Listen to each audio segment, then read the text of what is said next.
दीदी सबसे पहले तो यही बताइए कि ये आज की जनरेशन इतनी स्मार्ट कैसे है कि वो एक सेकंड में कर देती है सब काम खास कर ये कंप्यूटर और ये सब चीजें। या इसके एक्चुअली में हम क्या राज है?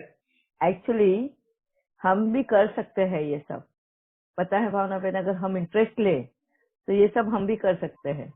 बस एक इंटरेस्ट की बात होती है, और दूसरा मुझे इंटरेस्ट है तो प्रॉब्लम मेरी विजन का है। अभी विदाउट इतने कम विजन से भी अगर ये सब कुछ ऑपरेट कर सकते हैं, सिर्फ अपना पिछला जो किया हुआ है उसको, क्योंकि वो बेस है। जैसे बोलते हैं ना, एबीसीडी बेस होता है।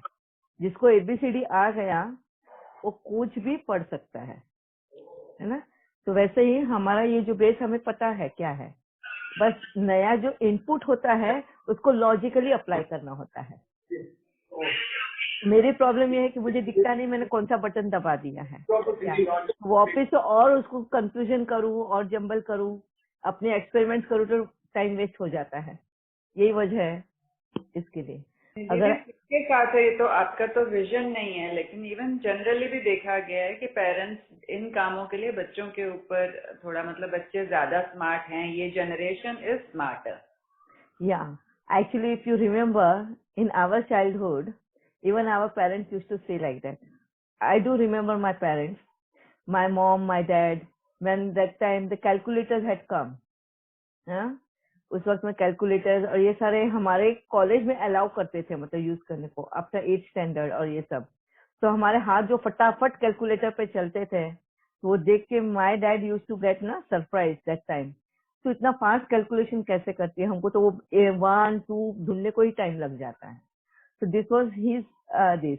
And after that when I went in college और computers आए थे नए नए ही उस वक्त, very newly, and उस वक्त मैं प्रोग्रामिंग सीख रही थी because I was doing intern CA also. The same time I was doing internship also. वहाँ पे कंप्यूटर्स यूज होते थे, और वो जब मैं आके मैं डैडी को बताती थी, डैडी के लिए सारा सिर के ऊपर से चले जाता था। ये कंप्यूटर चीज ही क्या, यही नहीं बात समझ में आती थी। उनको रिलेट करना पड़ता था टीवी के साथ में, उनको रिलेट करना पड़ता था मेरे को रेडियो के साथ में। इस तरह से उनको समझाना पड़ता था कि ये ऐसा है, ये ऐसा है करके। Then he used to understand. So in this way each generation keeps on upgrading themselves. बस इतना है कि हम कितना इंटरेस्ट लेते हैं। If you see, compared to our time, what we were learning, and now, then too we have upgraded ourselves with the technology of today. We are not lacking behind. Only lacking behind is our speed,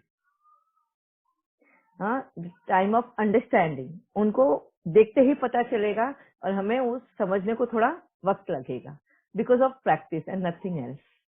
But yes, I do agree with you that today's generation is more smarter because they are getting that environment only.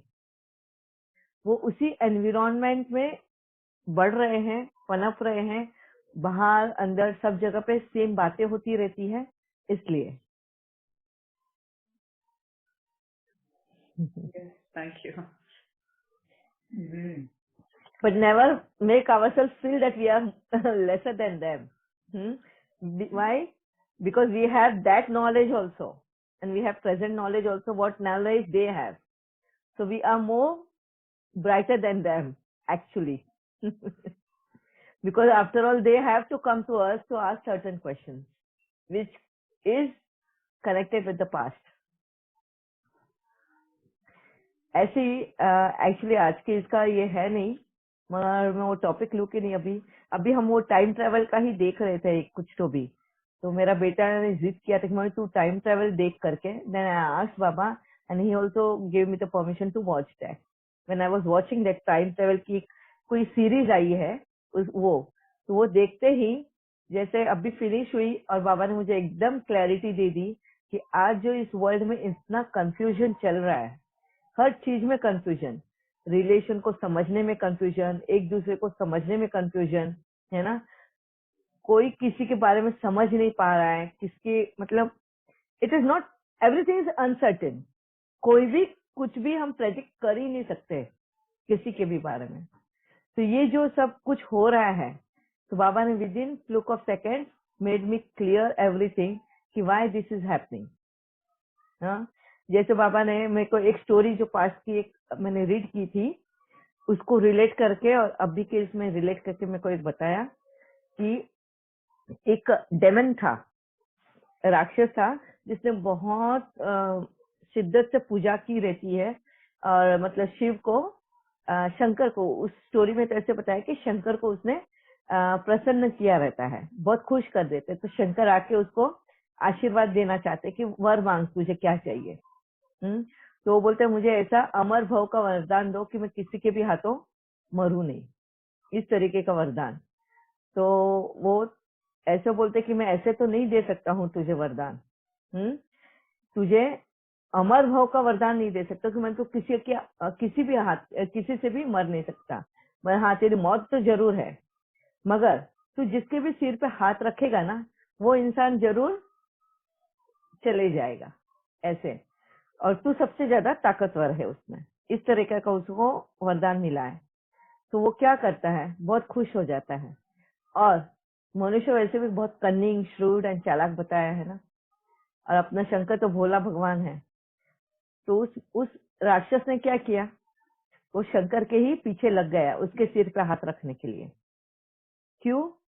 क्योंकि उसको लगा उससे powerful वरदान देने वाला है, अगर वरदान देने वाला दूसरे और को भी ऐसा वरदान दे तो मेरे हिसाब से वो भी पावरफुल हो जाएगा, तो क्यों ना मैं उसी जड़ को कट कर दूं। वो शंकर के सिर पर हाथ रखने भाग पड़ा है। तो ये स्टोरी मुझे जब बाबा ने वो याद दिलाई और अभी की टेक्नोलॉजी के बारे में मुझे याद दिलाया, तो वो रिलेट कर रहा है ये इस लॉ ऑफ कर्मा के लिए ही। आगे चल के ये सारी मैं समझाऊंगी कि किस तरह से ये पूरा हमारा पूरी दुनिया में एक कंफ्यूजन, एक जंबल, एक पजल गेम जैसा बन चुका है। तो ये आगे चल के मैं बताऊंगी। ये स्टोरी सुनाई है, मैं ये याद रखना जरूर इसको। ठीक है, तो कल हमने कोई क्वेश्चन पे हमने छोड़ दिया था कि आज डिस्कस करेंगे, शायद मनीषा बेन का ही वो क्वेश्चन था। जी, वो मैंने वो ब्लैक मनी व्हाइट मनी उसके बारे में पूछा था कि अगर हम कोई फ्लैट है, प्लॉट है, कोई भी प्रॉपर्टी है, नहीं वो नहीं, अगर वो कर दिया था, उसके बाद कुछ मैंने बोला था, उसका लंबा है वो वो एक्सप्लेनेशन। इनकम, वो टैक्स, गवर्नमेंट टैक्स हम जो हाँ बराबर बराबर, गवर्नमेंट के लिए हम टैक्स जो भरते हैं, हमको ऐसा लगता है कि हमारा इनकम, हाँ राइट। आप वो दोबारा क्वेश्चन पूछ सकते हैं ताकि जो आज ज्वाइन कर रहे हैं उनके लिए क्लियर हो जाए। मतलब कल वाला हाँ, प्रॉपर्टी वाला। जी तो गवर्नमेंट हम टैक्स भरते हैं ना वो। हाँ हाँ हाँ, तो मुझे ऐसे पूछना था कि अगर कोई प्रॉपर्टी है और अगर हमने वो बेची है, तो सामने वाले की एक्सपेक्टेशन होती है कि हमें ब्लैक मनी भी चाहिए और जितना हो सके व्हाइट चाहिए।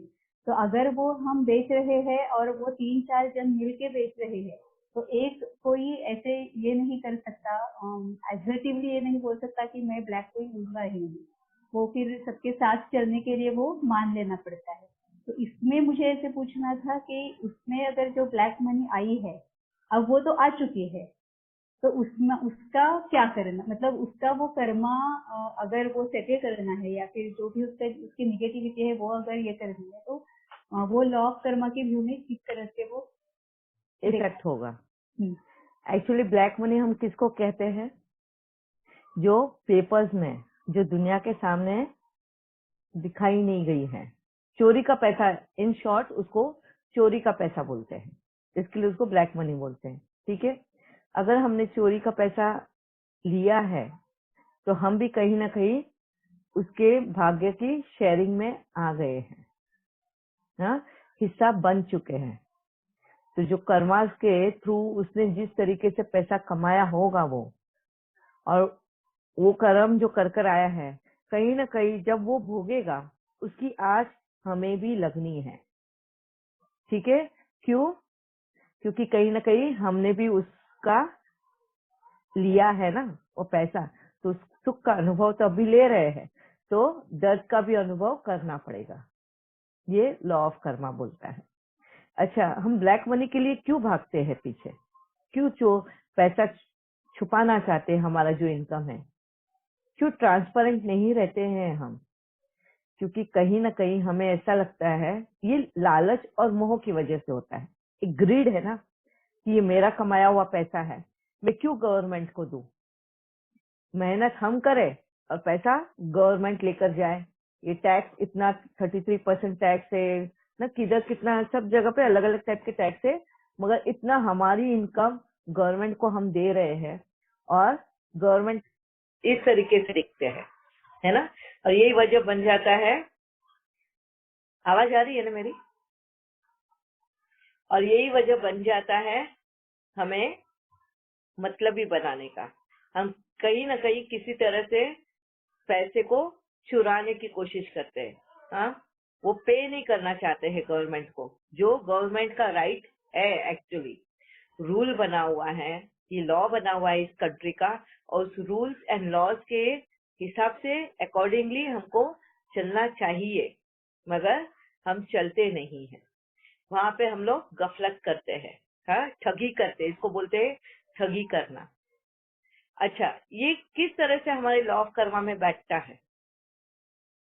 जैसे ये हम जो गवर्नमेंट को टैक्स पे करते हैं ना, ये एक्चुअली एक तरफ से हमारा एडवांस पेमेंट है। उस वक्त का एडवांस पेमेंट, जैसे हम बोलते हैं अगर हम बूढ़े हो जाए तो हमें पेंशन मिलनी चाहिए, है ना। इसके गवर्नमेंट के जो एम्प्लॉयज हैं, वो जब भी रिटायर्ड हो जाते हैं फिर भी उनके पेंशन चालू रहता है ओल्ड एज का, जब भी रिटायर्ड हो जाते हैं। इसी तरह से हम जो टैक्स पे कर रहे हैं गवर्नमेंट को, वो एक तरह से हमारा एडवांस पेमेंट ही है, मगर ये उस वक्त के लिए एडवांस पेमेंट है जब हमारे लिए सबसे ज्यादा जरूरत उस पेमेंट की रहेगी। जैसे नेचुरल कैलेमिटीज आती है, अभी कोरोना काल आ गया, या फिर क्या बोलते हैं उसको, साइक्लोन्स आया, और उस वक्त में फ्लड्स आ गए, अर्थक्वेक आ गया। ऐसे टाइम पे जो गवर्नमेंट हेल्प मिलती है हमें, जहाँ फूड प्रोवाइड होता है फ्री में, रहने के लिए कैंप्स बन जाते हैं, न कोई भी तरीके का हेल्प जो गवर्नमेंट से हमें मिलता है, उस वक्त गवर्नमेंट हमें कोई भी चार्ज नहीं करती, मगर वो फैसिलिटीज, वो हेल्प हमें गवर्नमेंट के थ्रू मिलती है।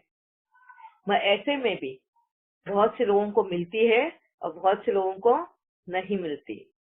हमारे सामने ही बहुत बार ऐसे होता है। अभी समझो फ्लड आया है कोई गांव में, एरोप्लेन के थ्रू फूड प्रोवाइड कर रहे हैं, वो लोग पैकेट फेंक रहे हैं जहाँ जहाँ लोग अटके हुए हैं। तो कई बार ऐसा होता है कि किसके किसके पास एक से ज्यादा 3-4 पैकेट फूड के मिल जाते हैं, और कहीं पे तो एक भी नहीं मिलता। हाँ, किसी के सामने गिरा और मैं जाके चिकड़ में गिर गया, उसके हाथ नहीं लगा, ऐसा भी होता है। तो किसी को वजह अभी पता चला होगा ना क्यों होता है? बहुत आसान है ना समझना भी, कि हमने जहाँ पे गवर्नमेंट के टैक्स नहीं भरे, हमने उस चीज के लिए एडवांस पेमेंट नहीं किया, तो उसके बदले में हमें भी वो फैसिलिटी, वो हेल्प नहीं मिलेगी। हमारी तकदीर में, हमारी डेस्टिनी में हमने वो हेल्प लिखा ही नहीं। क्यों? क्योंकि हमने वो जो हेल्प हमको मिलने वाली थी, हमने उसको पहले ही एक्वायर कर लिया, पहले ही उसको ले लिया, यूज कर लिया। तो अभी हमारे पास कोई हेल्प के लिए बचा ही नहीं, ठन गोपाल बनकर बैठे हैं, इसीलिए हमें मिलता नहीं है। अब ये कोरोना काल में भी अगर आप देखते हो, बहुत लोगों को गवर्नमेंट ने बहुत फैसिलिटीज दी, सबको बहुत ही ज्यादा हेल्प भी किया है हर जगह पर। मगर यहाँ पर भी बहुत लोगों की कंप्लेंट्स होती है, हमें मिला नहीं, हमें दिया नहीं, हम तक तो पहुंचा ही नहीं। ये इसी वजह से होता है, क्योंकि जब तुम्हें मौका था गवर्नमेंट को हेल्प करने के लिए, गवर्नमेंट को टैक्स पे करके वो रूल को, वो लॉ को चलाने के लिए, मतलब ब्रेक नहीं करना है, फॉलो करने के लिए, उस वक्त हमने वो फॉलो नहीं किया है। अब पता चला कि कितना इम्पोर्टेंट है हमको रूल्स एंड लॉज फॉलो करने का। बाबा क्यों बोलता है हमको इस डिसिप्लिन में रहने के लिए? यही वजह है, जहाँ कहीं पे भी रहते हैं, हम कोई सोसाइटी में रहते हैं, उस एरिया में रहते हैं, उस कंट्री में रहते हैं, अपनी कंट्री में रहो या कोई पराये देश की कंट्री में रहो, पराये देश में रहो, हर जगह के लॉज एंड रूल्स फॉलो करने होते हैं, क्योंकि ये हमारी ही तकदीर बना रहे हैं हम। कहीं पे भी अगर हम फ्रॉड कर रहे हैं, कहीं ठगी कर रहे हैं, कोई लूट रहे हैं ना, ऐसा हमको लग रहा है कि हम सामने वाले को तो उल्लू बना देंगे, चलो इसको नहीं समझ में आएगा, ये लोगों को जब तक समझेगा वक्त लगेगा, तब तक हम वहां से खिसक भी जाएंगे। ऐसे भी मनसा वाले लोग होते हैं, उन्हें ये नहीं पता है कि वो अपने आप को ही ठग रहे हैं, हाँ, अपने आप की ही तकदीर की चोरी कर रहे हैं, अपनी ही तकदीर के साथ में फ्रॉड कर रहे हैं। उन्हें नहीं पता, उनको वो सिर्फ वो एक जन्म के बारे में देख रहे हैं, मगर ये जन्म जन्म का हम कर्म बना रहे हैं। हमने चलो इस जन्म में हमने टैक्स पे किया, उसका रिटर्न हमें इस जन्म में जरूरत ही नहीं पड़ा लेने का, मगर आपको पता है अगले जन्म में आपको सूद समेत उसका रिटर्न मिलना है। कभी ये समझा है गवर्नमेंट के कितने सारे ऐसे चीजें निकलती हैं जो लॉटरी के हिसाब से हमें लग जाती है। हाँ, अभी ये केबीसी देख लो जो अभी चल रहा है, कौन बनेगा करोड़पति, वहां पे बहुत लोगों को मिल जाता है तो बहुत लोग हार के निकल आते हैं। हाँ, मुंह के सामने से पैसे हाथ से निकल जाते हैं, तो कोई को एक्सपेक्टेड ही नहीं रहते कि वो 1 करोड़ जीत जाएंगे। ये कहाँ के 1 करोड़ उनको मिलते हैं? उनको क्या लगता है ये फ्री में मिला है? नहीं, ये उनकी जमा पूंजी है, ये पहले उन्होंने जमा पूंजी कर कर आए हुए हैं, और इस वक्त में जहाँ उनको सबसे ज्यादा जरूरत है, उनको वो हेल्प मिल रही है। ये है उनका पुण्य का खाता ज्यादा बड़ा। जिनको सामने से हाथ में आई हुई चीज निकल जाती है तो वो होता है उनका पाप का खाता बड़ा है। पुण्य का साथ तो है, मगर पाप का खाता बड़ा होने की वजह से तुमने किसी और के पैसों को ऐसे ही लूटा हुआ है। जिस वक्त वो इंसान तुम्हारे पास हेल्प के लिए आया और तुमने उसको ठग लिया है, तो ऐसे वक्त में तुम्हें भी तुम्हारे जब जरूरत होगी वो तुम्हारे सामने आकर वो पैसा चला जाएगा। ये हम देखते हैं तो बहुत बार लोगों के साथ में ये होता है कि हमारे काम हो रहे होते हैं, ऐसा लगता है बस हो गया, उस भरोसे पे रहते हैं और हमारे सामने ही वापस से वो काम आया हुआ निकल जाता है, कुछ काम नहीं हो पाता। ये सारा क्यों होता है हमारे साथ? क्योंकि कहीं न कहीं हमने ये गड्ढे पास्ट में करके आए हुए हैं, जो इस जन्म में वो मौका मिलता है तो हमें मिलने का, मगर वो निकल जाता है। तो क्या होता है, वो जो गड्ढे हम बना कर आए ना वो फिलअप हो रहे हैं, हमारे कर्मा खत्म हो रहे हैं। तो एक तरह से हम लोन ही चुक कर रहे हैं अपने हिस्से का। तो इसके लिए बाबा बोलता है मायूस नहीं होना है। तुम्हारे हाथ अगर काम आ भी रहा है और आके चला भी जा रहा है, पर तुम्हारे हिस्से नहीं आया है, तो एक तरह से तुमने अपने कर्मों को खत्म किया है, क्योंकि किसी और के भी हिस्से का तुमने उस वक्त छीना रहता है। तो इसलिए इस जन्म में तुम्हें सूद समेत वो रिटर्न करना होता है। एक छोटा सा एग्जांपल देती हूँ मैं। बहुत बार हमको कोई भी चीज लेनी हो, जैसे बैंक का काम हो या कोई टिकट लेना हो, तो हमको लाइन में क्यू में खड़ा रहना पड़ता है, बराबर एक लाइन। अगर समझो कोई कारणवश हम लेट हो गए और जब वहां पे पहुंचे तो बहुत बड़ी क्यू हो जाती है, बहुत बड़ी लाइन हो जाती है वहां पे। और हमें ऐसा लगता है कि वहां पर अब इतनी लाइन नंबर आने के लिए हमें कितना टाइम लग जाएगा। सोचते हैं ऐसे, तब हमारा पेशेंस छोड़ देते हैं हम, और हम क्या करते हैं, उस लाइन का एक चक्कर लगाते हैं और देखते हैं कि कोई हमारे पहचान का है क्या। पहचान का नहीं है, फिर भी हम कहीं तो भी अंदर घुसने की कोशिश करने के पीछे लगे रहते हैं। तो इस तरीके के व्यक्ति के बारे में हम बॉडी लैंग्वेज से हम पढ़ने की कोशिश करते हैं कि उसको शायद समझ ना आए अगर हम बीच में घुस भी जाए तो। करते हैं ना ऐसे सारी चालाकियां हम। मगर ये चालाकियां हम किसके साथ कर रहे हैं? खुद के ही साथ कर रहे हैं। हम ठगी अपने आप के साथ ही कर रहे हैं। हमारे में पेशेंस नहीं है खड़े रहने के लिए, तो हम किसी और की लाइन में जाके खड़े हो रहे हैं। ठीक है, हमने उस वक्त लाइन वो रूल तोड़ा और हम आगे, काफी आगे जाके ऐसे ही बातों बातों में बात निकाल के और धीरे धीरे उस लाइन में घुस गए।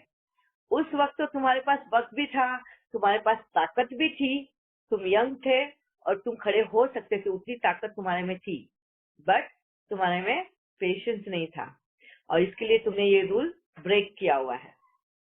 ठीक है, अब तो तुमने फायदा ले लिया, जल्दी जाके तुमने मूवी देख ली समझो, या जिसके लिए भी लाइन लगाई वो कार्य करके तुम अपना आगे बढ़ गए। और जो टाइम बचाया तो तुमने सोचा चलो ये टाइम तो मेरा इतना बच गया, नहीं तो लाइन में खड़े होके मेरा 2 घंटा जाता था। तो ये 2 घंटा में मूवी देख लेता हूँ या कुछ भी इस तरीके का तुम उसको यूज करोगे जो वेस्टफुल हो। ठीक है, अब आगे चल के जो तुमने ये रूल ब्रेक किया है, ये तो लॉ ऑफ कर्म है, जो तुमने किया तुम्हें वापस वो रिटर्न मिलने वाला है। अब ये तुम्हें जाके कब मिलेगा? सोच समझ पे करना है तुम्हें। ये उस वक्त तुम्हें पे करना पड़ेगा। क्यों? तुमने इंटेंशनली ये रूल ब्रेक किया, तो इसकी सजा भी 100 गुना मिलती है। और ये उस वक्त वो पे करना पड़ेगा हमें जब हमारी शरीर हमें साथ नहीं देगा, हमारे पास वक्त की कमी होगी, हमारे पास ताकत की कमी होगी। ऐसे वक्त में हमें जाके लाइन में खड़ा होना होगा। समझो तुम्हें बहुत पेन है शरीर में और तुम्हें डॉक्टर की लाइन समझो, फॉर एग्जाम्पल दांत में दर्द हो रहा है, बहुत अनबेरेबल दर्द है, तुम्हें डॉक्टर की जरूरत है। और जब तुम वहां पे डेंटिस्ट के पास जाते हो तो देखते हो उधर तो लंबी लाइन है, 4-5 नंबर है, और डेंटिस्ट के पास जाओ तो एक पेशेंट को आधा घंटा लगता है। सोचो अगर 5 पेशेंट भी तुम्हारे आगे हो तो कितना टाइम लगेगा? 2.5 घंटा, 2.5 से 3 घंटा लग ही जाएगा। ठीक है, अब वो 3 घंटा तुम्हें वो बेयर करना है पेन। ना तुम बैठ पा रहे हो, ना उठ पा रहे हो, ना खा पा रहे हो, ना सो पा रहे हो, कुछ भी नहीं कर सकते हो। अब पेशेंटली तुम्हें वहां पे रुकना ही है, वो दर्द भी सहन करना है, और हो सकता है तुम्हारा नंबर उस वक्त आए ही नहीं। अगर तुमने ज्यादा बुरा कर्म किया हो तो उस दिन तुम्हारा नंबर ही नहीं लगे। तुम्हें डॉक्टर नेक्स्ट डे बुलाएंगे, वो एक छोटी सी गोली दे देगा पेन किलर की और बोलेगा आप नेक्स्ट डे आओ, और वो दे के आपको भेज देगा वापस से। और जब तुम रिटर्न आओगे तो गोली का असर तुम्हारे पे हो ही नहीं रहा है, तो पूरी रात भी तुमको उस पेन में निकालनी है। फिर नेक्स्ट डे उस डॉक्टर के पास जाओगे, अपॉइंटमेंट लेकर गए हैं, मगर जो पहले वाला तुम्हारा जो पेशेंट है उसको कुछ ज्यादा ही वक्त लग रहा है। तो और भी लंबा समय खींच गया। तो देखो तुम्हारा वो वक्त जहाँ तुम लाइन में खड़े हो सकते थे, तुम धीरजता से काम करते, रूल ब्रेक नहीं करते, तो उसका रिपे तुम्हें इस तरह से ना करना पड़ता। इतने दुख से, इतने दर्द से रिपेमेंट नहीं होता। ये एक छोटा सा एग्जांपल दिया है मैंने, पर इसी तरह से हमारी लाइफ में रिपेमेंट भी चलते रहता है, कर्म का लेन देन चलते रहता है। तो है किसी के ऐसे अनुभव जिनके इस तरह से उनको पे करना पड़ा है, या कहीं पर बहुत लंबी लाइन है, आप लाइन में बहुत शिद्दत से खड़े हो, और खुद टिकट वाला जो देने वाला है या जो खुद वो है वो आके तुम्हें देखता है पीछे, अरे लाइन में ये खड़े हैं, और तुम्हें आगे आके बुलाता है और कहता है कि आप लेके जाओ पहले।